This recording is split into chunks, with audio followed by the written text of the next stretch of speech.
My name is Kimberly Cheadle, and I am the Director of the United States Secret Service. The assassination attempt of former President Donald Trump on July 13th is the most significant operational failure of the Secret Service in decades. We don't want to lose a presidential candidate to an AR-15 attack. It's the agency in charge of keeping our president safe, and now its leader is in the hot seat more than a week after a gunman was able to fire shots at former President Donald Trump, coming dangerously close to killing him. We are taking a closer look at Director Kimberly Cheadle's testimony before Congress as she faces louder and louder calls to resign. Welcome to Sidebar, presented by Law and Crime. I'm Jesse Weber. Questions, explanations, answers. This is an important day in the Donald Trump shooting because the director of the Secret Service, Kimberly Cheadle, has testified in front of the House Oversight Committee regarding the horrific shooting that took place on July 13th at a pro-Trump rally in Butler, Pennsylvania. This is when authorities say 20-year-old Thomas Matthew Crooks climbed on top of a building and aimed an AR-15 style rifle at current Republican presidential nominee Donald Trump and opened fire, ultimately hitting Trump in the ear as he spoke in front of a crowd of supporters. One of the men attending the rally, 50-year-old Corey Comparator, was shot and killed while reportedly trying to shield his wife and children from gunfire. At least two other civilians were seriously injured, David Dutch and James Copenhaver. And while Secret Service agents swarmed the stage to protect the former president, get him to safety, and a counter-sniper team was able to instantly neutralize the shooter, how could this happen? How did this happen in the first place? What will be the fallout for the Secret Service? And why do I say that? I say that because, as we previously have reported here on Sidebar, there seem to have been a lot of lapses here. Reporting indicates that Secret Service identified Crooks as a suspicious character an hour before the shooting because they saw him with a rangefinder and a backpack, that a sniper team spotted Crooks 20 minutes before the shooting, that even a photo was snapped of him and sent to command, and then how 10 minutes before Trump walked on stage, the Secret Service supposedly changed their assessment, classifying Crooks as a threat. Now, again, this is what the reporting has indicated, although, as we will hear in a minute, that may or may not be true. There has also been reporting that spectators and law enforcement saw Crooks scale the building where he ultimately set up his position, and one officer even confronted Crooks on the roof, but allegedly jumped off when Crooks pointed the weapon at him, which also begs the question about how the roof wasn't secured. Crooks was positioned about 150 yards away, and there's been crosstalk about whether it was the Secret Service or law enforcement's job to sweep and secure the roof, and reporting indicates that a local sniper team was positioned in the building but not on top. And Cheadle's comments regarding the possible danger of positioning her team on the roof because it was sloped, that has drawn a lot of criticism. And despite all of that, despite everything I said, Trump was allowed to take that stage. Was his team notified? What happened? There were reports that the Secret Service had refused to grant some of the Trump campaign's requests for additional security and assets. And at first, the agency denied that. But then over the weekend, seemingly there was an admission that there were times that agents were used elsewhere, because in a statement to ABC News, Secret Service spokesperson Anthony Guglielmi said, quote, "In some instances where specific Secret Service specialized units or resources were not provided, the agency made modifications to ensure the security of the protectee. This may include utilizing state or local partners to provide specialized functions or otherwise identifying alternatives to reduce public exposure of a protectee." Now, the Department of Homeland Security Inspector General has opened at least 3 investigations into what went wrong. The FBI is currently leading a criminal investigation into the assassination attempt. House Speaker Mike Johnson has pledged congressional resources for yet another investigation. And that brings us to Director Kimberly Cheadle, a nearly 3-decade veteran of the Secret Service. She has previously said she will not resign as director, although there have been calls for her to do just that. So, with all of that as a backdrop, the House Oversight and Accountability Committee subpoenaed Director Cheadle to appear Monday. And that is what we want to get into now, the testimony from Monday's hearing. Because maybe we'll get concrete answers and confirmations of some of the things I laid out. Or maybe we won't. Let's see. Now, to be clear, we couldn't include everything from this hearing, otherwise it would be like a 5-hour episode, but here are some of the highlights. First things first, after some opening remarks from Representatives James Comer and Jamie Raskin, we heard an opening statement from Director Cheadle. And one of the things she seemed to do was A, take accountability while also acknowledging the great work of her team that day. But pay very careful attention to what she says at the end of this. The Secret Service's solemn mission is to protect our nation's leaders. On July 13th, we failed. As a director of the United States Secret Service, I take full responsibility for any security lapse of our agency. We are fully cooperating with ongoing investigations. We must learn what happened, and I will move heaven and earth to ensure that an incident like July 13th does not happen again. Let me state unequivocally, nothing I have said should be interpreted to place blame for this failure on our federal, state, or local law enforcement partners who supported the Secret Service in Butler. We could not do our job without them. We rely on the relationships built over years of working together to secure events and conduct investigations. Our agents, officers, and support personnel understand that every day we are expected to sacrifice our lives to execute a no-fail mission.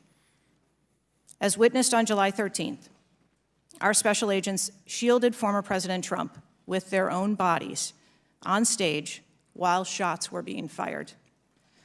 Selflessly willing to make the ultimate sacrifice without hesitation, I am proud beyond words of the actions taken by the former president's detail, the counter-sniper team who neutralized the gunman, and the tactical team who was prepared to act.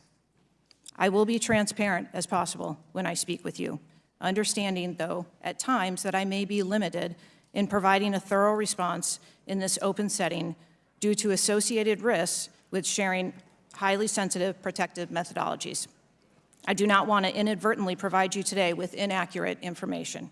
That last part's important, that she may be limited in what she can say, because that definitely colored all of her testimony, because during her testimony, she really doesn't provide full, complete answers and points to the fact that, well, we're still early in the investigation and how she doesn't want to contradict the official reports that could come out, and also how they're still learning information and how the FBI are the ones looking into certain aspects of the shooting. As you will see, that created a lot of frustration. Hey there, everybody. I want to thank one of our sponsors who helps make Sidebar happen, Upside. So Upside is a free app that gets you cash back on daily essentials like gas, groceries, dining. So when I pump my gas, and yes, I pump my own gas. I don't have a valet service over here. I can use the free Upside app. And I mean, why not use it? Why not get cash back when you fill up your tank, right? And yes, this is actual real cash back. No confusing rewards or points or credits. Just actual money you can transfer straight to your bank account. So once you have the app, you claim an offer for whatever you're buying on Upside. You pay as usual using a debit or credit card, and you follow the steps on the app and you get paid. And as you saw me just do, you can use Upside at places like Shell, Exxon, Mobil, 7-Eleven, Sunoco, restaurants like Chipotle, Papa John's, Dairy Queen, Domino's, KFC, Taco Bell. That's just to name a few. So to find out how much you could earn, click the link in the description to download Upside or scan the QR code on screen and use our promo code SIDEBAR, and you'll get an extra 25 cents back on every gallon on your first tank of gas. That's promo code SIDEBAR for an extra 25 cents back on your first gallon of gas. When Representative James Comer started questioning Director Cheadle about some of the main questions we have about this shooting, look what happened. The Secret Service has an annual budget of around $3.1 billion, and I believe around 8,000 employees. Is that correct? Yes, sir. Obviously, there were many security failures on the day of the attempted assassination and leading up to that day. Let's start with the building that the shooter used to shoot President Trump from. At any point Saturday, did the Secret Service have an agent on top of that roof? Sir, I'm sure, as you can imagine, that we are just 9 days out from this incident, and there's still an ongoing investigation. And so I want to make sure that any information that we are providing to you is factual. You can't, okay. Why did the Secret Service not, can you answer why the Secret Service didn't place a single agent on the roof? We are still looking into the advanced process and the decisions that were made. Okay. Wasn't that building within the perimeter that should be secured? Do we agree with that? The building was outside of the perimeter on the day of the visit, but again, that is one of the things that during the investigation we want to take a look at and determine whether or not other decisions should have been made. One of the things that you said, I believe, in an interview, that there wasn't an agent on the roof because it was a sloped roof. Is that normal, and do you fear that immediately creates an opportunity for future would-be assassins to look for a slanted roof? I mean, this is a huge question that every American has. Why wasn't a Secret Service agent on the roof? And there have been reports that agents were supposed to be on the roof, but it was hot that day and they didn't want to be on the roof. Can you answer any of those questions, Director? So I appreciate you asking me that question, Chairman. I should have been more clear in my answer when I spoke about where we place personnel in that interview. What I can tell you is that there was a plan in place to provide overwatch, and we are still looking into responsibilities and who was going to provide overwatch. But the Secret Service in general, not speaking specifically to this incident, when we are providing overwatch, whether that be through counter snipers or other technology, prefer to have sterile rooftops. How many Secret Service agents were assigned to President Trump on the day of the rally? Again, I'm not going to get into the specifics of the numbers of personnel that we had there, but we feel that there was a sufficient number of agents assigned. There are reports that several agents assigned to the rally on July 13th were temporary agents, agents not normally assigned to President Trump. Is that accurate? What I can tell you is that the agents that were assigned to former President Trump are Secret Service agents that provide close protection to him, and that was what was actual on that day. How many temporary agents were there that day? Quite frequently, sir, during campaign events, the Secret Service utilizes agents from HSI or the Department of Homeland Security. You don't know to how help many? supplement you can't answer? our plan. Before July 13th, had the Trump detail requested additional resources? What I can tell you is that for the event on July 13th, the details that were the assets that were requested for that day were given. And focusing on that idea about whether Donald Trump's campaign had requested more assets or security and was denied, Representative Jim Jordan really hammered Director Cheadle on this. Director, were you guessing or lying?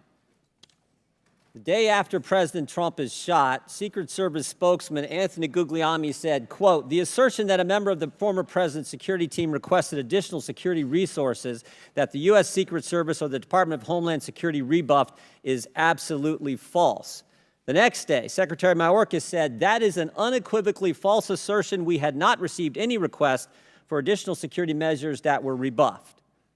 But 5 days later, the Washington Post said this: "Top officials repeatedly rejected requests from Donald Trump's security detail for more personnel." The next day, the New York Times said this: "Mr. Guglielmi acknowledged that the Secret Service had turned down some requests for additional federal security assets for Mr. Trump's detail." So which is it?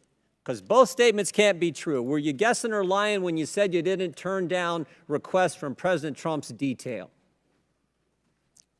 Neither, sir, and I appreciate the question. Well, what were you doing? Because those statements don't jive. So what I can tell you is that for the event in Butler, there were no requests that were denied. As far as requests... Well, maybe they got tired of asking. Maybe you turned them down so darn much, they said, not worth asking. How many times did you turn them down ahead of that? I think that it is important to distinguish between what some people may view as a denial of an asset or a request. Well, is Mr. Guglielmi your spokesperson? He said he acknowledged the Secret Service had turned down some requests. I'm asking how many? A denial of a request does not equal a vulnerability. Well, tell me what it is. There are a number of ways that threats and risks can be mitigated with a number of different assets, whether that be through personnel, whether that be through technology, or other resources. Well, tell the committee which it was. They asked for additional help in some form or another. You told them no. How many times did you tell them no, and what did you tell them no to? Again, I cannot speak to specific incidents, but I can tell you in general terms, the Secret Service is judicious with their resources based on. What does some requests mean? How many times? Some indicate requests is plural. So more than once they asked for additional help and you turned them down. What did they ask for and how many times did you turn them down? Pretty basic questions. So again, without having all of the details in front of me, sir, what I can tell you is that there are times. You didn't get briefed on how many times you turned down the Trump detail when they asked for additional help? I'm sorry. You didn't get briefed on that before you came to this hearing, knowing you were going to get asked that question? What I can tell you is that in generic terms, when details make a request, there are times that there are alternate ways to cover off on that threat or that risk. But that's not what he said. But I have to be clear about something. This wasn't just Republicans going after Director Cheadle. No. This is a bipartisan hearing. Both sides of the aisle demanded answers as to how one of the most infamous political crimes of all time was committed. So with that, here's Democrat Representative Jamie Raskin asking pointed, specific questions about the threat level of Thomas Matthew Crooks. And again, how on earth he could have done this. Before former President Trump got up on the stage at around 6 p.m. on Saturday, July 13th, that the local police had identified and even photographed a man who was acting suspiciously. And this man, who turned out to be the gunman, had been flagged as a potential threat. Is that accurate? What I can say is that the individual was identified as suspicious. So he was known to be suspicious before former President Trump took the stage. That is the information I have received. Why was he allowed to take the stage with a suspicious person having been identified in the crowd? So I appreciate the question, and I'd like to make 2 points.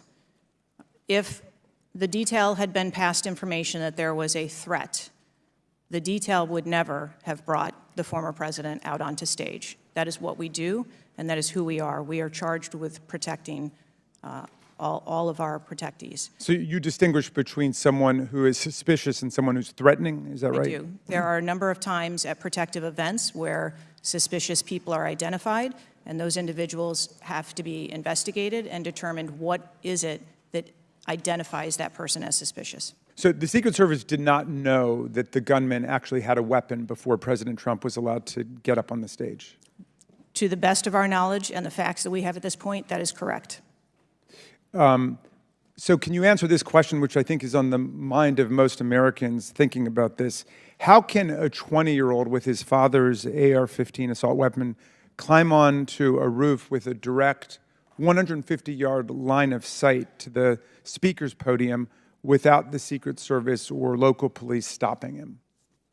So again, sir, I will say we are 9 days out from this event, and I would like to know those answers as well, which is why we are going through these investigations to be able to determine that fully.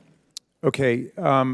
It's been reported that the shooter was not carrying a driver's license or any form of identification. They had no idea who he was, but then he was quickly identified, I think within 30 minutes, by using the serial number on the AR-15 under a tracing system that is now controversial. Some people say we should get rid of it. Some people want to keep it. But is that right, that the serial number was the key information which led to the identification of the shooter? That is my understanding, sir, yes. What went wrong? What would you say?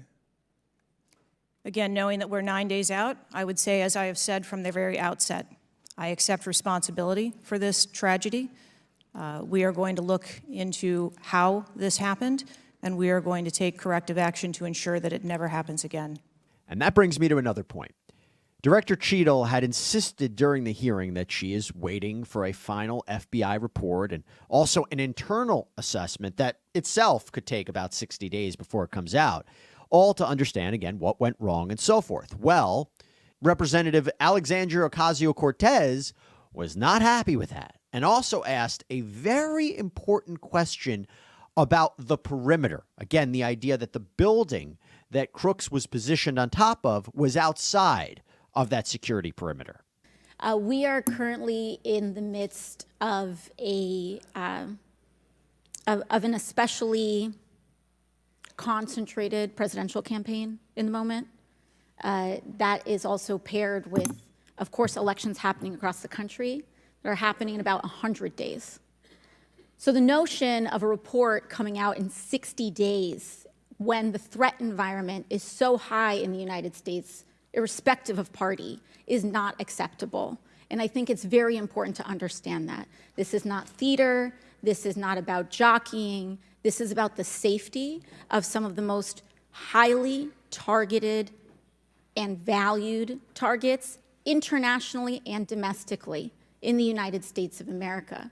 So the idea that a report will be finalized in 60 days, let alone prior to any actionable decisions that would be made, is simply not acceptable.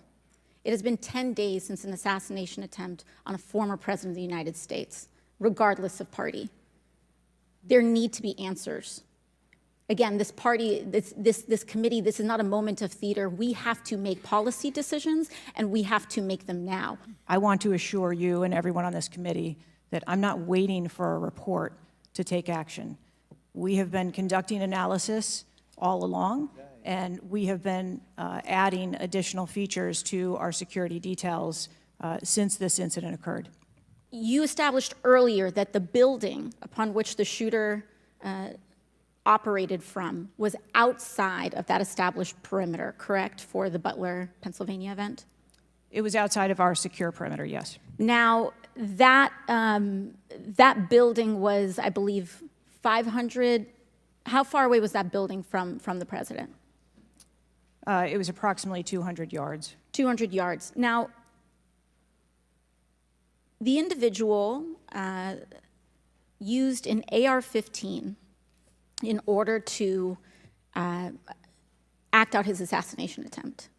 An AR-15 has a range of about 400 to 600 yards. My question is, why does the Secret Service perimeter, why is the Secret Service protective perimeter shorter than one of the most popular semi-automatic weapons in the United States? There are a number of weapons out there with a number of ranges. Again, an advance was completed. The determination of the perimeter, I'm not going to speak to specifics, but there are a number of factors that are taken into account when we determine our perimeter. Some of it has to do with terrain, some of it has to do with buildings, some of it has to do with assets and resources that are available. And then there was this part.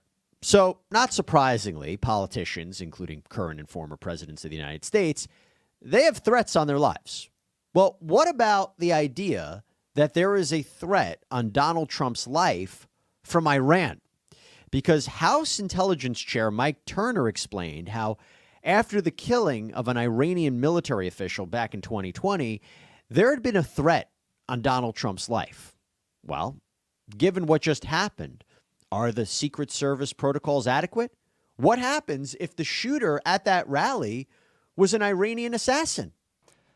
Director Cheadle, have you read the intelligence of the generalized threat to Donald Trump by Iran as a result of their desire to retaliate for the killing of Soleimani? I have. Have you read or been briefed about the intelligence of the specific recent threat to Donald Trump from Iran? Yes, I have. Director Wray, when we were getting our briefing, indicated that he thought the threat assessment should have included this threat from Iran. Is it your testimony today that the threat assessment, since you've read this intelligence, was sufficient to protect him from this threat from Iran? My testimony today is that the information that we had at the time was known. Was it sufficient? Director Cheadle, was it sufficient for the Iranian threat that you said you have read the intelligence briefings for? That information was passed to... Well, I'm not asking the bureaucratic issue of who did it get passed around to. Director Cheadle, was it sufficient for the specific and generalized threat to Donald Trump's life from Iran? Yes, I do believe it was. Director Cheadle, is an Iranian assassin more capable than a 20-year-old? Sir, I think we've acknowledged that there was gaps and a failure that day. We are When I not- raised this issue with Director Wray, he was incensed. He was shocked that the threat assessment of Iran did not seem to be, as we and I discussed, baked in to your security footprint and your threat assessment. And he went on to say that the generalized threat that he has told the whole country that we are under from a potential terrorist threat, he has said we're under the highest threat level since 9/11, that the lights are flashing red. And he has specifically indicated that people have crossed the southern border as a result of the Biden administration's policy, and that there are in our country today terrorists and individuals who are affiliated with terrorist groups and organizations. That would be a heightened threat environment, Director Cheadle, would it not? Yes. Yeah, and look, some of Director Cheadle's comments were arguably quite concerning, and she was caught in a bad position. Have you visited the site? No, I have not. 9 days and you have not visited the site. Okay, there wasn't a CAT team, a full CAT team on site. There wasn't counter-surveillance teams on site. But this is the thing. You just said you had the ability to beef up the security. You knew about the threat, and you didn't. The shooter has visited the site 2 more times than you have, and he had a drone, and he picked the AGR building. So you said, do you remember in an ABC interview you did that you didn't have people on the roof of the AGR building because you were worried about safety because of the slope? I recall that statement. Okay. Does the Secret Service have written policy you can share with us about slope roofs? No. Okay. So why'd you act like there was one? Because is it your practice to comment on enormous events of enormous national implications when you're ignorant of the facts? That's rhetorical. So here's this thing with the slopes. You go all the way up to like 1812. You can go to a 112, which is about as flat as you can get without it being completely flat. And you're saying that there was a danger, safety concern there. But the problem is, Director, you put your counter snipers on a 312 roof, which is steeper than the 112. And by the way, the 112 is ADA compliant. You can build a ramp for a wheelchair on a 112 roof. So these are nothing but pathetic excuses, and they make no sense, and they're a bunch of cow dung. All the law enforcement I've spoken with over the last 9 days are amazed that the AGR rooftop was not secure. And you want to know why? Because it's dangerous. I have never had any long gun training in my life. I own an AR-15, and last time I shot it one time my whole life. It was 6 years ago. That is until Saturday, where we recreated the events in Savoy, Texas. We recreated what happened in Butler. I was lying prone on a sloped roof at 130 yards at 6:30 at night. And I knew that he had a scope. I didn't know what kind, red dot or magnified. So I shot 8 rounds from both. You know what the result was? 15 out of 16 kill shots. And the one I missed would have hit the president's ear. That's a 94% success rate. And that shooter was a better shot than me. It is a miracle President Trump wasn't killed. Corey Comparatore's life is over because that damn shooter made it on the roof. And it wasn't the roof that was dangerous. It was the nut job on top of the roof. You know what else is dangerous? I believe your horrifying ineptitude and your lack of skilled leadership is a disgrace. Your obfuscating today is shameful. And you should be fired immediately and go back to Garden Doritos. Mr. Chairman, I yield back. That last part was because she was apparently the head of global security at PepsiCo. Or how about this one? Because at one point, Director Cheadle was shown videos of spectators that day at the rally seemingly pointing out the shooter before he opened fire. And this was to highlight the idea of how could you not classify this guy as a threat?